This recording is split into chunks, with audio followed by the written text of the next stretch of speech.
Yaani nakupenda wewe na huyo bwana. Kwanza kale kwa bwana kao kale kadogo kale kibao yani mwili wa pilau. Sikogopi lolote yani. Yaani atokee hata ni mwanajeshi. Mwanajeshi. Mwanajeshi utakula mateke mengi wewe. Mateke ya kuku. Ndio wenyewe. Yaani yule kwanza aje hata kwenye ukuta wangu.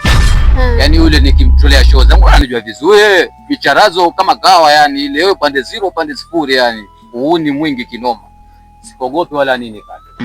Leo tende malavidavi wala nisogopi kufanywa wala kufanya nini. Yaani hata atokee sasa hivi hapa. Hapana ghafla atokee hapo afanye. Yaani hata atokee sasa hivi, acha poa sasa atokee nini. Na atokee sasa hivi nimuonyeshe show. Kwa hiyo umejipanga sasa? Nimejipanga, nimejishoka. Yaani hapa niko full magazine. Ndio maana nakupenda. Nakupenda hivyo tu kujiamini. Kabisa na mwenyewe ndio chomoi kabisa kwako. Yaani ndio nimekita kabisa na mizizi. Acha tokee yule pale nionyeshe kazi.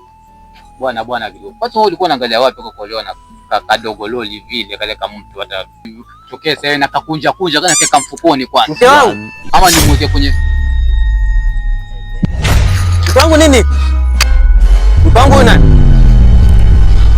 Huyu nani? Yaani wewe mwenyewe sikogopi vile ni fresh. Ndio huyu. Wewe, kumbe unanichiti. Mimi nikitoka tu leo unanichiti. Hii ndio tabia yako sio? Wewe nani?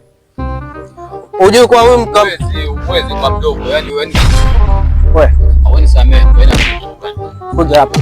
Kumbe nikitoka huyu ndo anaingia. Acha nifundishe adabu. Haina shida bro. Yaani wewe. Kwanza ondoka pale, enda ndani. Wewe ndio tumalizane kiuni yani fresh vile. Ni gani wewe unadili na mkao? Kumbe mimi nikitoka wewe unadili na mkao. Wewe samee. Tulia. Wewe. Kitikisika tu. Na usitoke nisipokukuta hapo ndani.